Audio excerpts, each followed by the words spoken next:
Welcome to ETV prime. ప్రజాస్వామ్యం అనేటువంటిది ఎప్పుడు పటిష్టంగా ఉంటుంది, ఎప్పుడు అది సామాన్యుడికి అందుబాటులో ఉంటుంది అని అంటే ఓటు హక్కు అనేటువంటిది సామాన్యుడి చేతిలో ఉన్నప్పుడు, అది ఆయుధంగా ఉన్నప్పుడు, సామాన్యుడి చేతిలో ఆయుధంగా ఉన్నప్పుడు, ప్రజల చేతిలో ఓటు హక్కు ఆయుధంగా ఉన్నప్పుడు మాత్రమే ప్రజాస్వామ్యం కరెక్ట్గా ఉంది అనేటువంటిది చాలా మంది రాజ్యాంగ నిపుణులు చెప్తారు. ఎందుకనంటే పారదర్శకంగా ఎలక్షన్స్ అనేటువంటివి పారదర్శకంగా జరగకపోతే దానికి ఇంకా అసలు ఆ ప్రజాస్వామ్యానికి అర్థమే లేదు, ఎన్నుకున్న ప్రభుత్వానికి అసలు అర్థమే లేదు. 2024 ఎన్నికల తర్వాత ఎలాంటి మనం ఎంత ఘోరంగా ఎలక్షన్ కమిషన్ వైఫల్యం చెందింది అనేటువంటిది డెమోక్రటిక్ ఇది మన సెంటర్ ఫర్ డెమోక్రటిక్ రిఫార్మ్స్ అనేటువంటి సంస్థ పదే పదే చెప్తూ వచ్చింది. చాలా చోట్ల అవకతవకలు జరిగాయి. పోలింగ్ అయిన ఓట్ల శాతానికి కౌంటింగ్ అయిన ఓట్ల శాతానికి సంబంధమే లేదు అని, ఈవీఎం బ్యాటరీల విషయంలో చాలా ఇదైంది. అనేక చోట్ల ఓట్లు తొలగించబడ్డాయి. ఒక ముఖ్యంగా ఎస్ఐఆర్ అనేటువంటిది ఏదైతే వచ్చిందో దాని మీద రకరకాల ఆరోపణలు వచ్చాయి. బట్ సుప్రీంకోర్టు ఏంటంటే దాన్ని సమర్థించింది. కానీ క్షేత్రస్థాయిలో మాత్రం జరిగే అవకతవకలు జరుగుతూనే ఉన్న ఎస్ఐఆర్ ఏదైతే ఉందో, స్పెషల్ ఇంటెన్సివ్ రివిజన్ అనేటువంటిది సమగ్ర ఓటర్ల యొక్క సమగ్ర సర్వే అన్నమాట. అంటే యాక్చువల్గా దీని ఉద్దేశం ఏంటంటే, కొంతమంది చనిపోయిన వాళ్ళు ఉంటారు, వాళ్ళ ఓట్ల స్థానంలో కొత్త ఓట్లు యాడ్ చేయాలి, వాళ్ళకి తీసేయాలి, చనిపోయిన వాళ్ళ ఓట్లు ఏవైతే ఉంటాయో తీసేయాలి.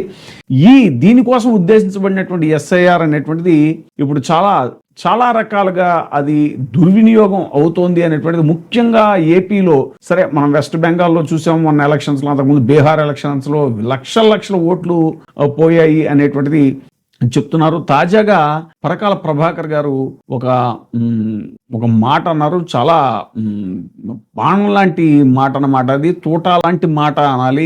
ఇది మన భారత ప్రజాస్వామ్యానికి సంబంధించి, ముఖ్యంగా ఎన్నికల కమిషన్ కు సంబంధించి. It is actually BJPization of every political party in the country.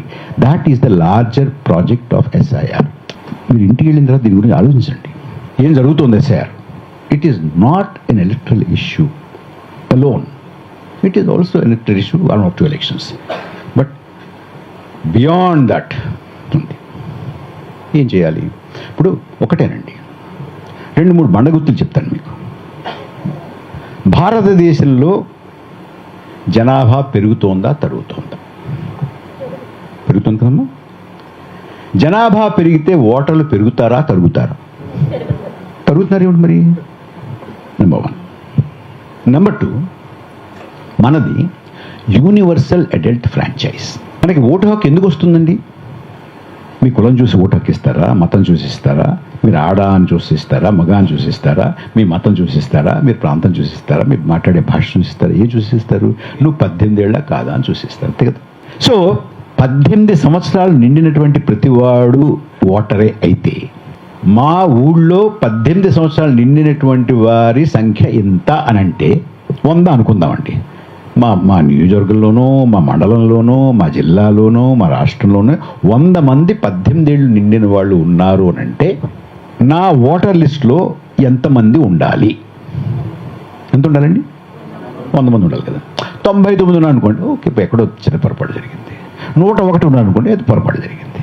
30 ఉంటే, 70 ఉంటే, 130 ఉంటే, 130 ఉన్న ఒప్పుకోకూడదు, 70 ఉన్న ఒప్పుకోకూడదు అండి సాంబశివరావు గారు. ఎందుకంటే ఇదివరకు ప్రభుత్వాలను ప్రజలు ఎన్నుకునేవారు, కానీ ఇప్పుడు పాలకులే తమకు ఎవరు ఓటు వేయాలో వాళ్ళని డిసైడ్ చేస్తున్నారు అనేటువంటి మాట మన రాజకీయ విశ్లేషకుడు పరకాల ప్రభాకర్ గారు అది చాలా పెద్ద వ్యాఖ్య, ఇది పెద్ద ఆరోపణ ఎలక్షన్ కమిషన్ మీద. మరి ఎంతమంది ఆరోపణలు చేసినా ఎలక్షన్ కమిషన్ పట్టించుకునే పరిస్థితి ఉండలేదు. ముఖ్యంగా తెలుగు రాష్ట్రాలకు తీసుకుంటే గత వారంగా జరుగుతున్నటువంటి ఎస్ఐఆర్ సర్వే అనేటువంటిది ఏదైతే ఉందో, అనేక చోట్ల అవకతవకలు జరుగుతున్నాయి. ఈ బిఎల్ఏలు ఎవరైతే ఉన్నారో, బూత్ లెవెల్ ఏజెంట్స్, వాళ్ళే బిఎల్ఓలుగా, అంటే బూత్ లెవెల్ ఆఫీసర్స్ గా, ఎవరైతే ప్రభుత్వ యంత్రాంగం ఉండాలో బూత్ లెవెల్ ఆఫీసర్స్ గా, ఈ టీడీపీ ఏజెంట్లే, బూత్ లెవెల్ ఏజెంట్లే బిఎల్ఓలుగా మారిపోతున్నారు. అసలు ఇంటింటికి వెళ్ళి చేయాల్సిన సమగ్ర సర్వే కాస్త టీడీపీ వాళ్ళ ఇళ్లలోనూ, లేకపోతే టీడీపీ పార్టీ ఆఫీసుల్లోనూ జరుగుతోంది అనేటువంటిది మనం చాలా చోట్ల చూస్తున్నప్పుడు, తాజాగా మరి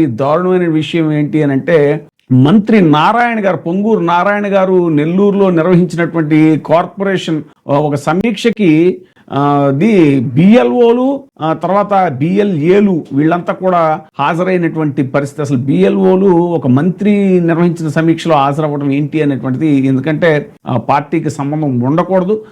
దీనికి నెల్లూరు కార్పొరేషన్ కమిషనర్ నందన్ కూడా హాజరవ్వడం అనేటువంటిది, అది నిబంధనలకు విరుద్ధంగా ఆయన హాజరయ్యారు అనేటువంటిది కూడా ఇప్పుడు వస్తున్నటువంటి సమాచారం. సో సర్ ఎలా చేయాలి అనేటువంటి దిశానిర్దేశాన్ని కూడా మంత్రి నారాయణ గారు, అంటే అసలు అది మంత్రి నారాయణ గారికి సంబంధం లేనటువంటి విషయం, అది ఎలక్షన్ కమిషన్ చేయాల్సినటువంటి విషయం. సర్ ఎలా చేయాలి అనేటువంటి దిశానిర్దేశం చేయాల్సింది. అలాంటిది మరి టీడీపీ పార్టీకి చెందినటువంటి మంత్రి అయిన నారాయణ నిబంధనలకు విరుద్ధంగా బూత్ లెవెల్ ఆఫీసర్లకు సమావేశం నిర్వహించడం మీద ప్రతిపక్షాలు మండిపడుతున్నాయి. మంత్రి నారాయణ సోమవారం సాయంత్రం కార్పొరేషన్ లో బిఎల్ఓలతో సమీక్షా సమావేశాన్ని నిర్వహించారు. రాజకీయ పార్టీల నాయకులు, అధికార పార్టీ నేతలు ఇలా బిఎల్ఓతో సమీక్షించడం నిబంధనలకు వ్యతిరేకం.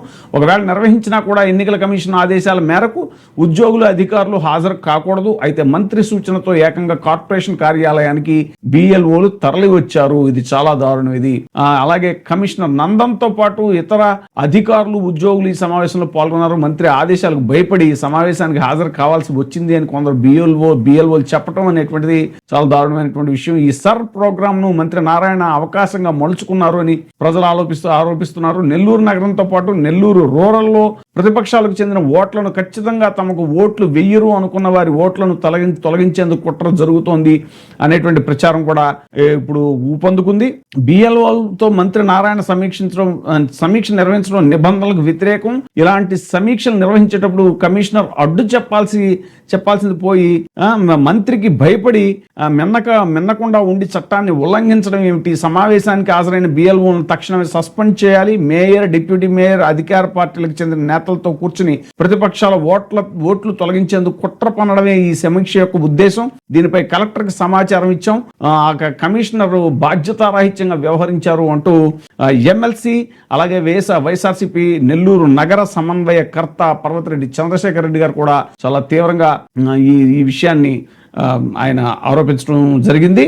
మంత్రి నారాయణ బరి తెగించి బిఎల్ఓలతో సమీక్ష నిర్వహించి దిశానిర్దేశం చేయటం అనేటువంటిది చాలా దారుణం అన్నారు. ఇక 80% పైగా బిఎల్ఓలు ఓటర్లకు కేవలం ఒక ఫారం మాత్రమే ఇస్తున్నారు. దీంతో ఆన్లైన్ వివరాలను నమోదు చేయకపోతే అడిగేందుకు ఓటర్ దగ్గర ఎలాంటి రసీదు అంటే అక్నాలెడ్జ్మెంట్ ఉండదు. ఓటు తీసేసినా అడగలేనటువంటి పరిస్థితి. దీని వెనుక మంత్రి నారాయణ వంటి వారి హస్తం ఉంది అనేటువంటి ప్రచారం జరుగుతుంది.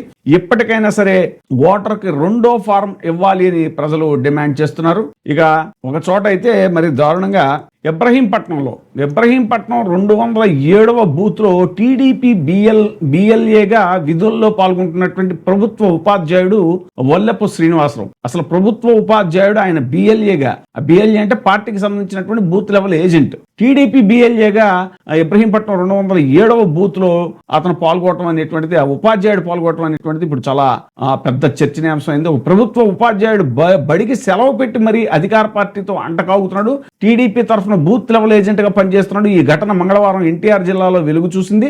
జగ్గయ్యపేట మండలం బోదవాడ గ్రామంలోని ప్రభుత్వ పాఠశాలలో ఉపాధ్యాయుడిగా విధులు నిర్వహిస్తున్నటువంటి వల్లెపు శ్రీనివాసరావు ఇబ్రహీంపట్నం బూత్ నెంబర్ 207లో టీడీపీ బిఎల్ఏగా పనిచేస్తున్నాడు. ఎన్నికల అధికారులు ఒక ప్రభుత్వ ఉపాధ్యాయుడిని టీడీపీ బూత్ లెవెల్ ఏజెంట్ గా ఎలా నియమించారు అనేటువంటిది ఇప్పుడు అందరూ ప్రశ్నిస్తున్నారు. బిఎల్ఏగా ఉండాలంటే ఆ పార్టీ నియోజకవర్గం నాయకుడు సంతకంతో పాటు బిఎల్ఏగా ఉండే వ్యక్తి సంతకం, ఫోటో, ఫోన్ నెంబర్ జత చేయాల్సి ఉంది.